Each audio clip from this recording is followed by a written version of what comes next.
Le rendez-vous sport des clubs gardois sur Radio RG30 avec Dorian du Total Sport Média, c'est Actu Sport. Bonjour et bienvenue sur Actu Sport, ça y est c'est vendredi et on arrive bientôt, c'est le week-end que tout le monde attend avec impatience. Et nous aussi, puisque ce week-end sera riche en sport également sur Actu Sport, Radio RG30 et Total Sport Média. Mais nous, ce qui nous intéresse dans cette chronique, c'est 100% handball. Évidemment, on va vous parler de l'actualité qui s'est passée la semaine dernière, puisqu'il s'en est passé beaucoup des choses. À commencer avec l'USAM Nîmes-Gard en Star League, qui est allé défier Dunkerque, là où l'ancien entraîneur Franck Maurice est parti pour cette nouvelle saison avec l'USDK. Eh bien, c'était donc Lubo Vranjes à la manœuvre à la tête de l'équipe de l'USAM depuis le début de cette saison.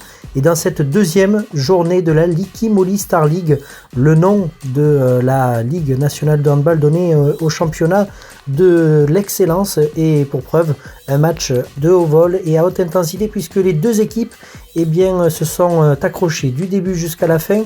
Et à la fin, comme vous le savez, il fallait peut-être un gagnant, un perdant ou un match nul.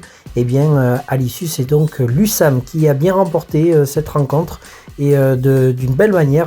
Une rencontre remportée 34-32.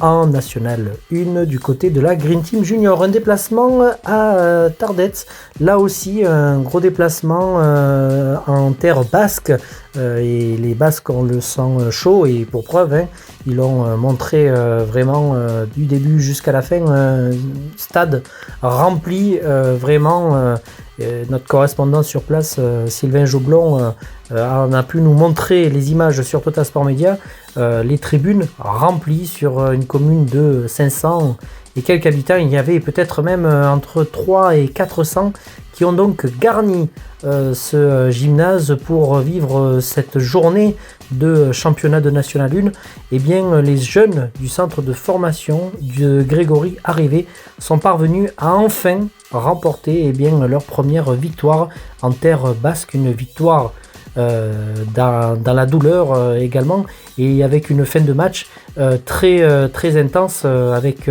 carton rouge de chaque côté et carton bleu synonyme de rapport au niveau de l'arbitrage. Une bagarre qui avait donc eu lieu en fin de match, mais très bien gérée en tout cas de ce que nous rapportait sur place par les entraîneurs.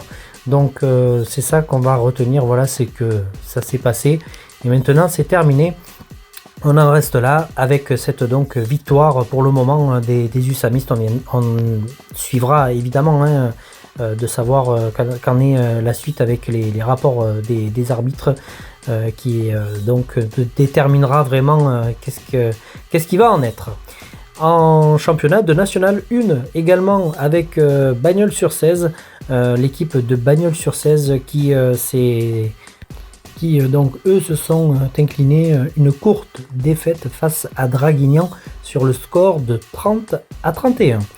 On va aller du côté du GHAR en pré-national masculine. Là aussi match pour l'équipe Fagnon d'Aramon qui se sont inclinés au gymnase d'Aramon pour ce premier match à domicile face à une belle équipe de Clermont-Salagou qui a remporté le match 29-25.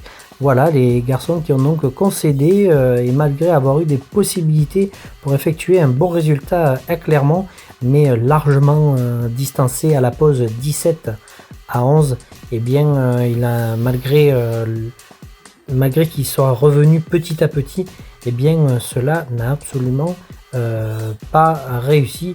Prochain match, ça sera donc ce samedi 24 septembre face à Montpellier UC à 21h, donc gymnase d'Aramon. Écoutez, merci de nous avoir suivis pour cette chronique 100% handball, et on va se retrouver dans quelques instants pour une toute nouvelle chronique. C'est la chronique 100% football. Ce soir, en tout cas, on se retrouve au Parnasse, quoi qu'il arrive, à 20h sur Radio RG30, même un peu avant. Restez bien à l'écoute, à peu près vers 19h45. Restez à l'écoute puisque le match USAM Saint-Raphaël en Star League sera donc en prime time sur la radio en direct depuis le Parnasse avec Sylvain Joublan et moi-même. Et on se retrouve donc dans 100% football. À tout de suite. Ça y est, il est l'heure, c'est la chronique 100% football avec le championnat de National 2 et notre équipe d'Alès qui donc se déplaçait à hier et non pas avant-hier ni après-demain, mais bien dans la ville de hier. Et bien l'OAC a remporté son match sur le score de 1-0 dans le cadre donc de cette 5e journée et bien de National 2, ce qui ouvre également la voie avant évidemment une petite trêve là qui va faire du bien du côté de l'OAC, et la reprise se fera donc le 1er octobre. Et bien l'OAC recevra grâce à 19h, ça sera donc à Alès, donc rendez-vous pour ce prochain match, donc le 1er octobre. On va également évoquer ensemble le championnat de National 3 qui lui aussi bat son plein avec notamment le stade Beauquerrois, mais qui a obtenu lui un match nul face à l'Union Saint-Jean, un partout entre les deux équipes. Personne n'a réussi à prendre le dessus sur l'une des deux équipes donc sur cette rencontre. Mais voilà, c'est pareil, ça continue et bien d'avancer et il le faut. Et on espère évidemment une prochaine victoire du côté du stade Beauquerrois qui eux eh bien recevront Balma le 1er octobre, eux aussi à 19h donc à Beaucaire, dans le cadre donc de la 4e journée de National 3.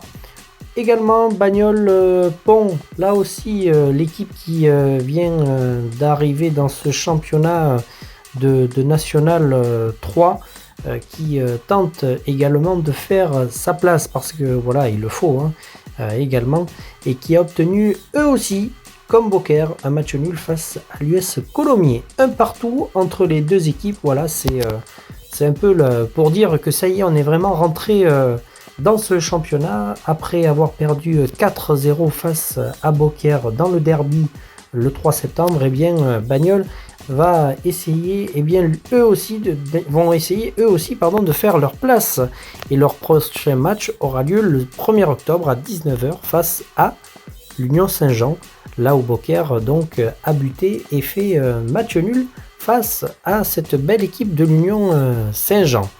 Aigues-Mortes également qui évolue dans ce championnat de National 3, repêché pour rappeler aussi également un peu l'histoire.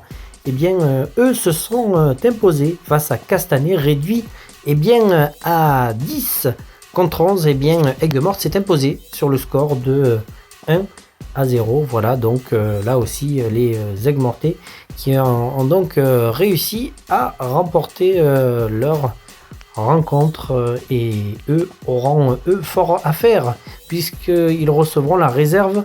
Non, ils se déplaceront à l'US Colomiers qui a donc fait match nul face à Bagnols-Pont. Donc voilà un peu comment va se dessiner cette 4e journée de National 3. Le match aura lieu donc le 1er octobre, mais celui-ci à 18h, et ça sera un déplacement donc pour les Aigues-Mortais. Au classement, du coup, avec cette trêve et la victoire, on en évoquera un peu quelques lignes de l'équipe de France face à l'Autriche. Et bien une victoire, un classement au niveau de ce championnat de National 3, ce qui donne Aigues-Mortes second devant l'AS Béziers, Beaucaire 3e, et on va retrouver un peu plus loin Bagnols-Pont à la 13e place. Voilà un peu comment se dessine cette trêve avec 2 matchs nuls et une victoire pour Aigues-Mortes. Voilà, et comme je vous le disais, l'équipe de France qui donc jouait match de la Ligue des Nations. Notre équipe de France, comme vous le savez, assez perturbée un peu dans la semaine avec l'affaire Kylian, Mbappé qui refusait d'effectuer donc la photo. Ça s'est évidemment arrangé et donc la photo a pu donc avoir lieu.